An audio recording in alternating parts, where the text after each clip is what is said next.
what it comes down to is I don't want to create distractions for people to encounter Christ. There's enough distractions. There's enough things. There's enough reasons for people to be mad. You always hear, when someone tells, when someone finds out I'm a pastor, it's like, oh, I don't like the church. They're full of sinners and whatnot. Hi, I'm Phil, and you're listening to Drinks with a Pastor as part of the Imagine Church Ministry Network. Today we are joined by David Neel, a husband, pastor, and bike ride enthusiast. David is passionate about helping people come to the next step in their journey with Christ, and currently serves as a pastor in Hamilton County, helping a rural church in a quickly urbanizing area. You can usually find him going camping, hiking, or quoting movies. All right, hey, so we are joined today with David Neel, who I'm going to let introduce himself. I'd like to give them a chance to do that. So David, tell us who you are, what do you do, kind of just the story of David. Awesome.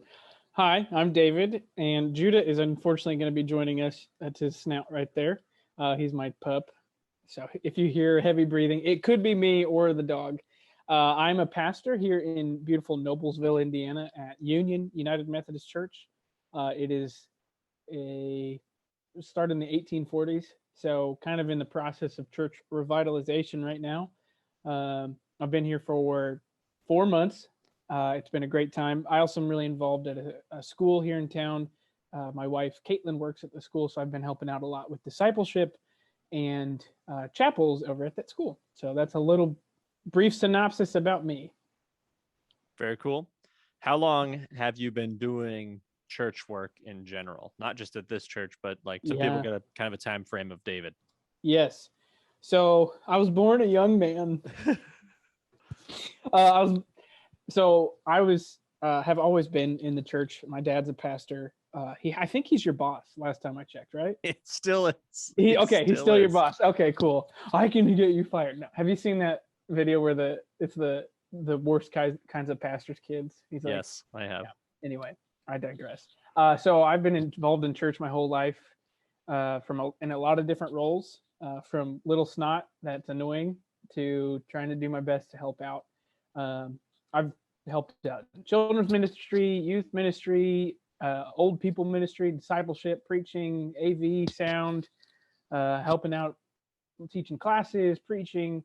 As far as official roles, I served at a church in Kokomo as the youth pastor and associate pastor. I served as you all like to refer to the OG, Oak Grove. Served there for a little while. And then now I'm at Union United Methodist Church. I also helped with church planting when I was at seminary. So a lot of different roles. I think I'm the textbook jack of all trades, master of none. When I've been applying this, I've applied to a couple different jobs here and there. I'm like, what's your specialty? Like, what are you really good at? It's like, I'm really good at nothing, and I'm decent at a lot of things. You're like Mario in every Nintendo game. Yes. Like Mario Tennis. Does he serve well? Meh. Nah. Does he return? Yeah. He's not fast, but he accelerates quick, whatever. It's the curse of being an associate pastor. Nobody ever finishes that sentence though. Jack of all trades, master of none, but it's something like, but still better than a master of none. Which is that TV show.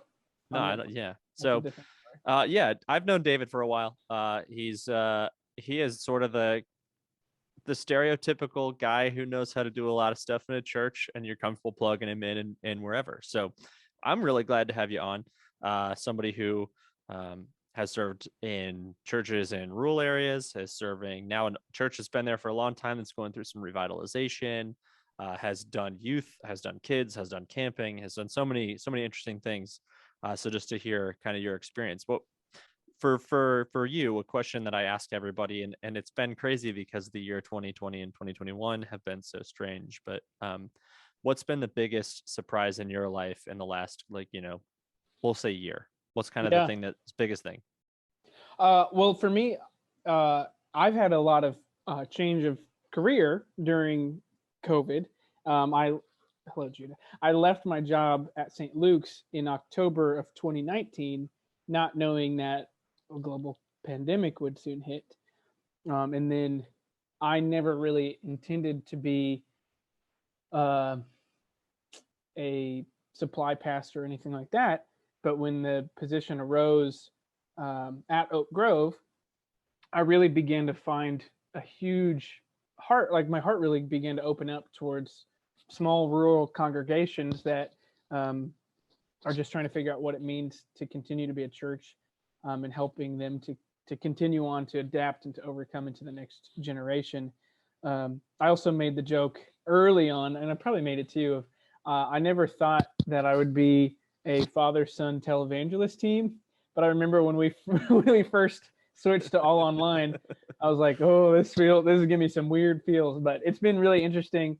And all of us have had to learn a lot about technology, and a lot of how to overcome that.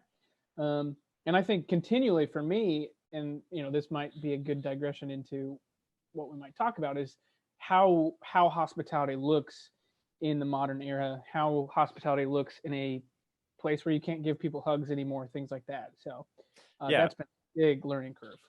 Yeah. So that's kind of the first thing I wanted to discuss with you, because one of the things that I say this in interviews when, whoever I'm talking to, is usually you can kind of get a feel for the pastor when you look at their bookshelf. Friends of mine who are Mr. Rogers on the pulpit, they have a lot of pastoral care books, not a lot of preaching books. There's some pastors got a whole shelf like mine of a bunch of preaching books. They got others that are all about counseling, got all, whatever it is, leadership. You can get a feel for it. And, I think if I were to look at your bookshelf, if you had it put up, we would see a lot of like missional heart, outreach, hospitality, love sort of books, like how to reach the unchurched. Yeah. Right. Well, So that's in seminary. That was my whole focus, was right. on that. So, right. yeah. So in your opinion of someone who that's their passion, then what is church hospitality? So like, I would come at it and somebody might say, well, you got cookies and coffee and someone warm handshake, firm handshake, really. Firm. But yes. firm. Yeah. But for you, what is the encompass? What is church hospitality? What's its purpose? What outreach, hospitality, all those good things. What is it? Not exactly what does it look like, but why do we do it? Yeah. Well, I think so. When I was thinking about this, there was a story that really stuck out in my mind about camping ministry. And I mean, you know very well what it looks like to be in camping ministry. And I honestly think a huge part of camp is the concept, the notion of hospitality. So a huge portion of when we train our volunteers, when we train our staff, it's what do we do to help the students, the campers, to be able to have an experience where they're not distracted, where they're able to listen and learn about God. And specifically, and I feel like maybe it was Amy Munn or some program director at Camp Adventure when I had come in and volunteered, really instilled in this, and this has stuck out to me since then. So at Camp Adventure, for those of you who don't know, it's a junior high camp in northern Indiana, and it's through the Methodist Church. And if you've ever done any ministry with junior hires, they're very easily distracted, and you have to really work at being intentional in everything you do. And so this camp works where you have a group of college-age students who live there for the whole summer and do work throughout the summer, and then you have churches come in to put on a week of camp. They have one big building where everything is done: lunch, chapels, all of that. And that's where, that's the operating room. Like, that's where people meet God for the first time. It's where lives are changed. And so the awkward thing with that building is you have the staff live in that same building. And so there's this tendency. It's like, it's my house. I want to do what I want to do. And if you've been living there for months on end, and then there's these randoms there, you can begin to get stopping thinking about the friends and neighbors who are visiting. And the most in many ways profound way was, there is a sliding grate that covers up the kitchen. It's like a metal folding garage door, basically, that'll open and close to close off the kitchen. And they're very loud. And they're very loud. And so typically the staff will enter the building through the kitchen and go into the back of the room to watch chapel and things like that.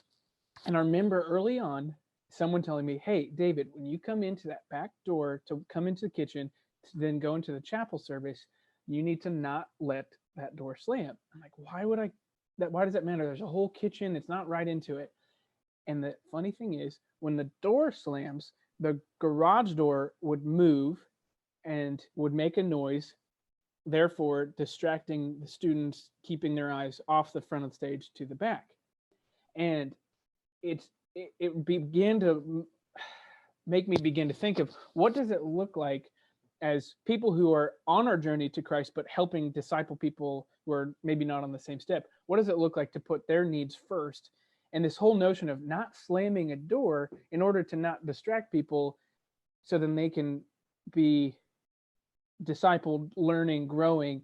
It really began to set this trajectory in my life of everything that we do. Are we thinking about it from the mindset of, is this going to help or hurt? And in theater terms, it's, front of stage, back of stage. When we're at the front of the stage, we want things to look nice. We want things to be set out. And so there's nothing where people can question or ask or be, raising concerns. The back of the house can look a lot different, but how do we, and it's not about lying or putting on a face, but it's saying, how can we best present that? And so for me, what it comes down to is, I don't want to create distractions for people to encounter Christ. There's enough distractions, there's enough things, there's enough reasons for people to be mad. You always hear, when someone tells, when someone finds out I'm a pastor, it's like, oh, I don't like the church. They're full of sinners and whatnot. And so there's always these reasons for people to say no to Christ. And so I don't want the temperature of the room to be a reason. I don't want the paint job in the lobby to be a reason. And so in many ways, the way that we set up our buildings, the way we set up our worship, the way we set up even our homes, in many ways, create a hospitable environment that then can therefore be a welcoming, nurturing environment where people can be free of distraction and free of putting up a fence, as it were. So what you're telling me is that hospitality is more than just doing it to make it look pretty. There's actually intentionality behind it. Right. And so, yeah, exactly. I was being facetious. Yes. So everyone listening is not like, wow, Phil's an idiot. Like, wait, there's something behind it. Yeah. There's an intentionality. There should be reasons and choices that we make. Mm-hmm. And what is the ultimate deciding fact? For you, what's sort of the answer to this question means that we are doing this more hospitably? Yeah. Again, a story. I don't like to make myself the hero of the story, but you're good.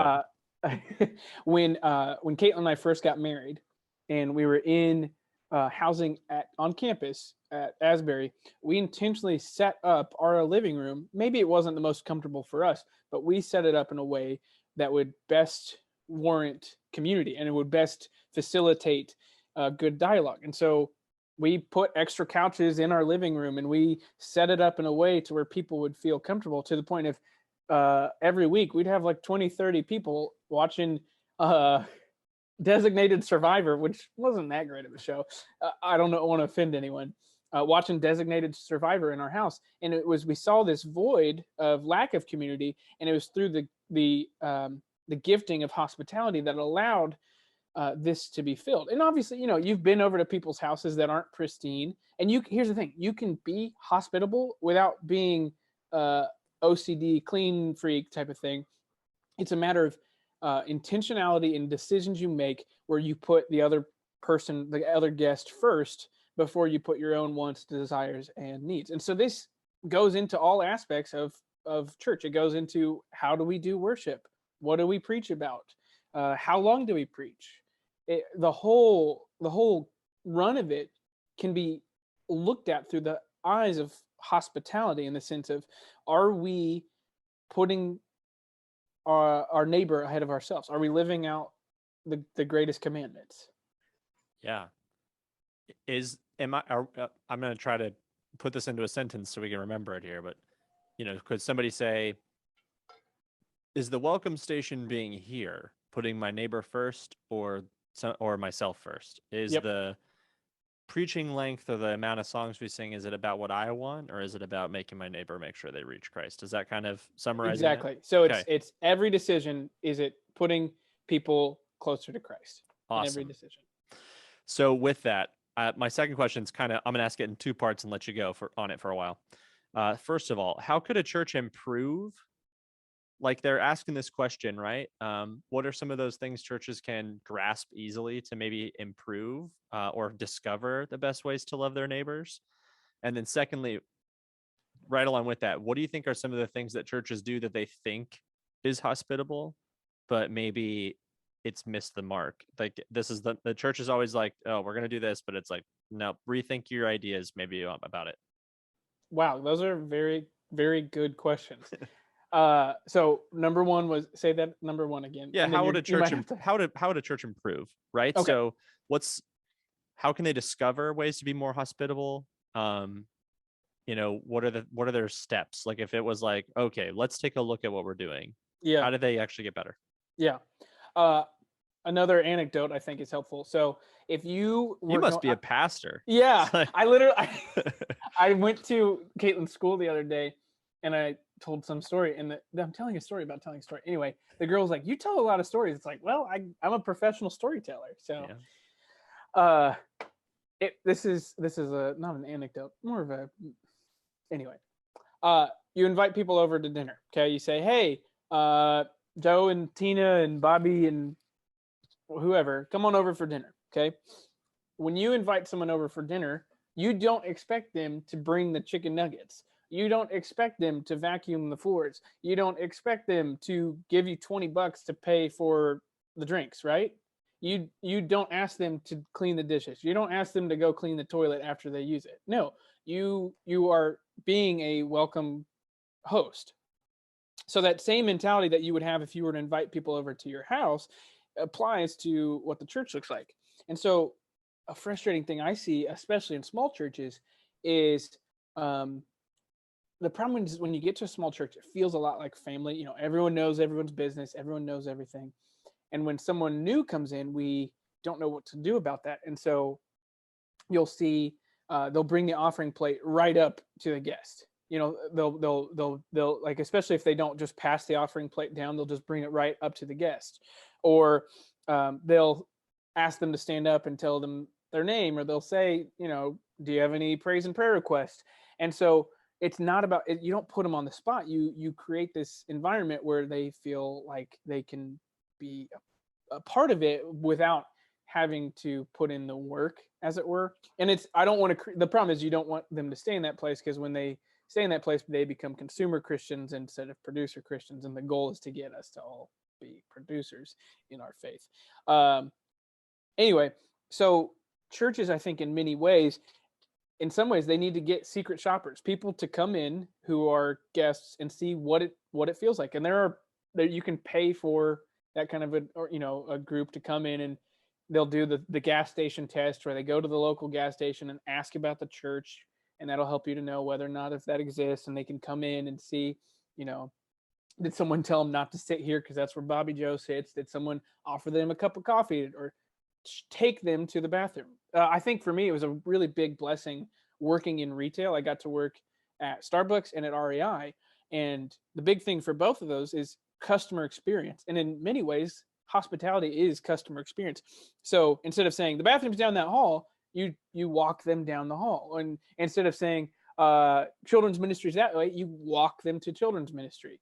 And so like at REI, they would say, if someone's asking for a backpack and they're in the other half of the store, even though your zone is maybe the bikes, you still walk them to the backpacks. And so it applies to the church, is when you have people who come in who don't necessarily know something, it sounds bad. You almost treat it like, whenever especially it's easy to tell in a church of 20 when there's someone new. So I will oftentimes over explain communion. So we had someone visit us at church who I knew was of a different faith. And so I over explained communion, and I talked about it being an open table, and I over explained what it meant.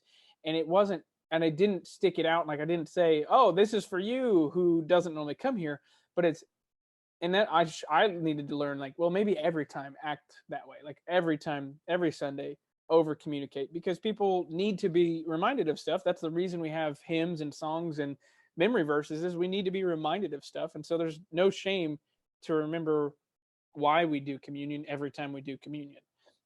And so that's a big thing. Churches just need to come at it from, again, since I studied missions, the perspective of a missiologist or an anthropologist. If a good thing to do is like, if an alien came to your church, what would it feel like? What would they experience? What would they take away? Would they be weirded out? Would they understand it? Could they grasp the concept? And so, not using too many Christianese words and good signage and a good natural flow and all this kind of stuff is going to eliminate blockades and barriers as people progress through the program. And so, that's just a good exercise of put yourself into the mindset of a space alien. What would it be like to be in a worship service? And then going on to the next question is, where do they find? What was it? Where do we find fault? Or just kind of like, what's the thing? If you were to walk into a majority of churches, you'd go, I mean, this is the first issue that you see in most churches, and it's an easy one to fix. Yeah. I think, it's hard, depending on the size and stuff like that. But for some reason, a big one a lot of churches struggle with is they outsource missions and doing ministry and stuff like that. We've ever since we've had people like you and me, Phil, professional holy guys, as it were, we've felt like we could outsource the work of the gospel. So not only do we have pastors to do the elements and things like that and to do the sermon, we have also outsourced loving our neighbor and being Christians on mission. And so you'll go into churches and say, hey, we just gave $10,000 to Haiti. It's like, well, yes, that's good, but are you actually doing ministry? Like, when you go to Walmart, are you treating the cash register or the cashier like a person? Are you talking to them? I went to Panda Express yesterday, and the lady, I drive up, no joke, lady I said, hey, how are you doing? What do you want? I was like, I'm so sorry. I didn't know. I wasn't like, I didn't say anything. She just starts crying to me.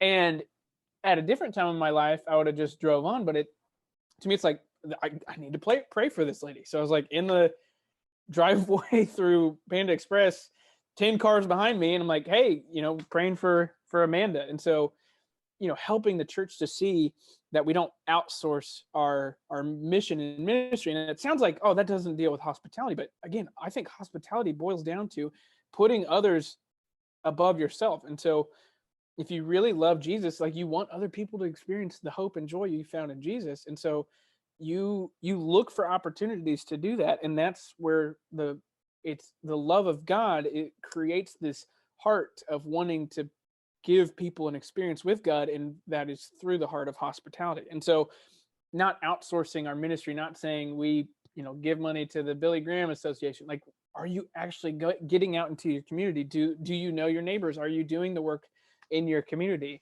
And then on the other hand, in churches, I think we can easily, I know I'm guilty of this, is we lose sight of the mess. Okay. If you're you can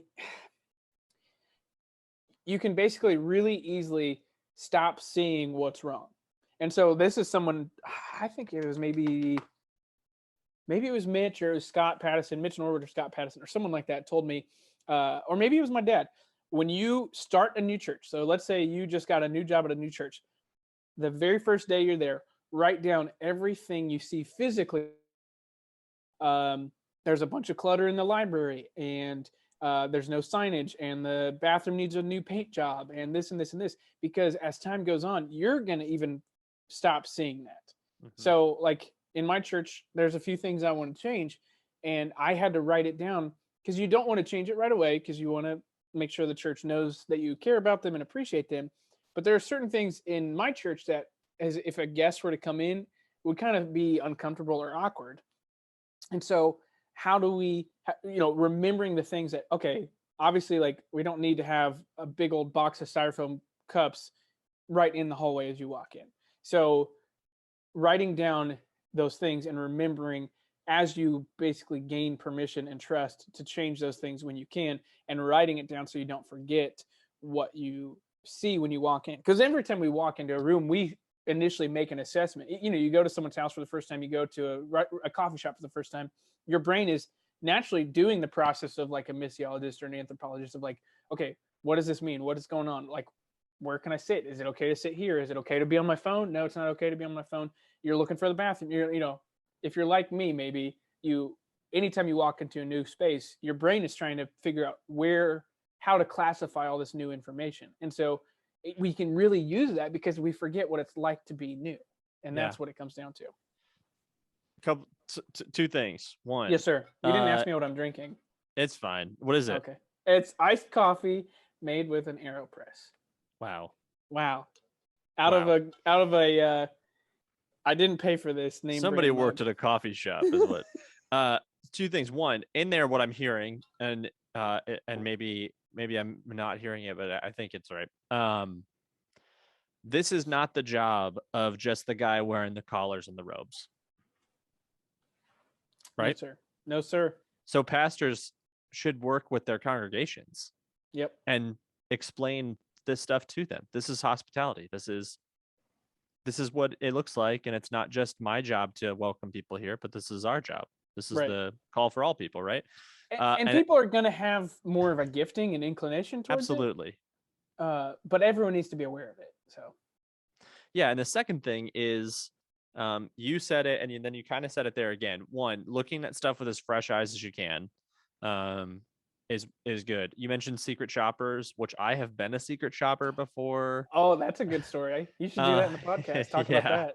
Yeah. Well, and you don't have to even, you said you can hire people to do it. Just if you have pastor friends that aren't a part of your church or whatever, or people that have just never been in there, have them come secretly and do it. Mm-hmm. The amazing things is what people notice that, like you've said, you've grown blind to. Like I always think, funny story today. I had to go to Bath and Body Works to buy soap, and this will make sense in a second. I promise. I'm a pastor too, I don't want it to make sense. Just tell me about your shopping trip. Here comes the story. And so I'm holding Charlie, and I had to get some soap, and of course it's Bath and Body Works, so if you buy 7 million, you get one free or whatever it is. And so it was like buy 3 get 1 free or something. So I picked up 3 things, and I would go up there, and she said, you get 1 free. And I said, that's right, I don't know how to count. And so I go back, and I'm like, I could use a new cologne, and they had a new scent. And so I pick it up to try to smell it, right? And so I hold it like this, and I sniff on it, and I can't smell it.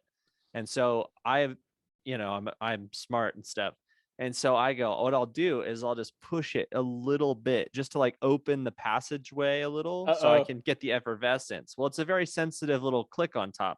So I had it here. I ended up spraying cologne up into my nose, right? Oh, no. And so for a while, all I could smell was the cologne. Ocean? I don't know what it was. It was something horrible. There's black pepper in it, I think. So I basically maced myself. Good. So for a while, all I could smell was that smell. But it's been an hour or two, and I can't smell it anymore. But my wife came home, and she said, your mustache reeks. But I can't smell it. Yeah. Because I've grown blind to the smell. Yep. And that's what happens to us in churches. And us everywhere, as we go blind to it. There's a hole, not a hole. There's a paint that's peeled off the wall down in our lobby that we need to patch. And it's been there for a while. And I literally didn't notice it till someone on Sunday said, that's still not patched. And I was like, oh shoot, that still isn't patched. Yeah. You just completely grow numb. And so having friends or other pastors come in with fresh eyes and pretend for a Sunday, and, who welcomes them? How were they welcomed? Where were they told to sit?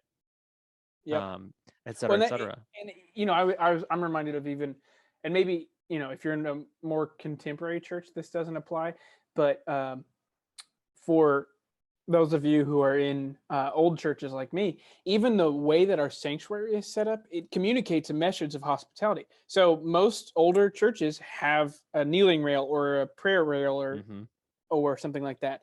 And it all goes back to the Old Testament in the sense of the separation between the people of God and the ministers of God. And so, there's this again, going to an anthropology standpoint of, you've got sadly you have the separation of the sacred and the profane. So you have your pastors wearing clerical robes and things like that, and you have they're on an elevated platform and they wear special clothes, and there's a fence between you and the people.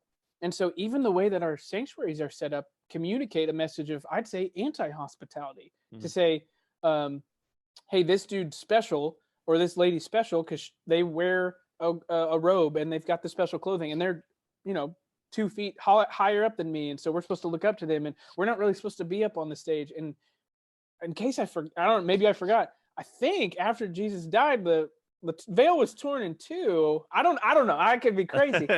And so I think the problem is that whole mindset going back to the temple has somehow continued on in the building of our sanctuaries for the last 200, 300, 400 years, where we continue to have this separation. And so for me, what I like to do is go down onto the floor, and you can't necessarily always change the architecture, but you can intentionally be on the level of the people and invite the people up onto the stage to do prayer time, or to and so you communicate this message of, it's no longer the separation of the sacred and the profane, but it's we're all on an even playing field. And that again goes to this perspective of hospitality. Yeah, and even if you're in a tradition of, I I think of like the old school looking Wesleyan, churches where there's like a spiral staircase to the preaching platform, right?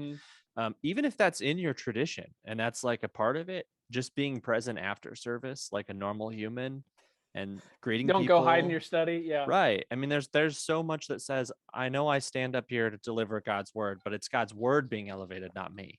Yes. Yeah. Yep. It's not me. It's, I really dig that. The whole notion, just, I think it's just so human to just, cloister or just be Isn't that a blind to those Pokemon? things. Yeah, yeah, probably. But to be blind to some of those things. And so just taking a fresh look. And I loved what you said, where secret shoppers ask people like at gas stations what they know about the church or where it is. It'll tell you a lot. It will tell you a lot about what the place you're in sees and thinks about your ministry. I've talked to other Methodist pastors in Hamilton County that have not heard of my church. And so, some of us are going to have a lot more an uphill battle. But then I was at a church that had a really negative PR crisis because of some bad moves they made in the 80s. And so I don't know if it's better to not be known or to be known negatively. So that's the saying, there's no such thing as bad press, but there is. Yeah, I was going to say, kicking a kid out of your church for having AIDS, that's probably not. Yes, that is a story you can look up about one of David's old churches in the 80s. He wasn't involved with it. Everyone listening, I was dead. You were not alive. Well, you were not born yet. Yeah, there you go. You were a few years away. How do you stay up to date or learn? Like if you had to tell pastor right now, they're like, but how do I know more about this hospitality thing, David? What would you like direct them to maybe learn, research, read, write, watch videos, kind of where could someone go to catch more about this? So one of my professors at Asbury, Dr. Christine Pohl, she's the gold standard on the ethics of Christian hospitality. Anything that she has written is going to be life-changing in regards to hospitality. So check out any of her books or sermons or things like that. She has a whole class you can take on the ethics of hospitality. She's not teaching anymore, unfortunately. She's retired, but you can still glean from her knowledge through books. A lot of different, for me, I'm always trying to continue to challenge myself. So podcasts, sermons, books, the whole 9 yards, trying to find people who are doing a better job than me is always it's always good. So trying to always think, is this essential for being a follower of Christ? Is this essential for the church? Does this fit the mission and vision of the church? Either the church, like the local church, or the big church. Is this fitting the mission and vision of the church? If so, let's keep doing it. Let's do it to the best. If not, maybe reassess. So I listen to a lot of Ed Stetzer. I know he's not in my same background, but especially since he is in the church planting, revitalization, multiplication thing, a lot of his stuff really can be very helpful through tools and resources of how to do this. Because I mean, honestly, you could almost think about it from the perspective of even a well-established church can take and glean from church planting, multiplication, and revitalization practices, because we need to continue to be growing. The church is not supposed to stagnate. It is always to be taking that next step forward. And so in the current day, the multiplication and revitalization and planting is really popular. And so we can be gleaming knowledge from them and learning from those areas on how best practices for the church. And obviously, you may not always theologically agree with everything, but there are definitely practices and tendencies you can learn from that vein. Yeah. All right. We answered a few of these in that kind of longer section in the middle, which was awesome because it was great. I guess I always do kind of this last question, and I call it just the last word too. So you get to say the last thing until I say goodbye. So technically I have the last word, but you get the last word that's like profound in some capacity. I don't know. What Goodbye can be profound. it could be. What do I not know enough to not? What did I not know enough about to? Let me actually ask this question the way that it's written and not how I'm trying to make it sound, which is not what it is at all. What should I have asked you that I didn't know enough to ask? Sort of, what's your last word about hospitality that you want to say, despite the fact I wouldn't have even known to talk about it?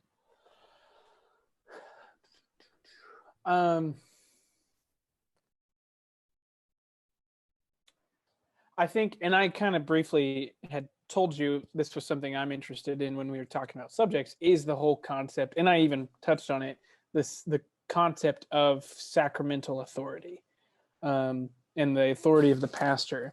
And that's something I've thought a lot about. And so for me, in brief, it's the whole concept of who has the rights and privileges to do communion, to do baptism, marriages, funerals, all of that.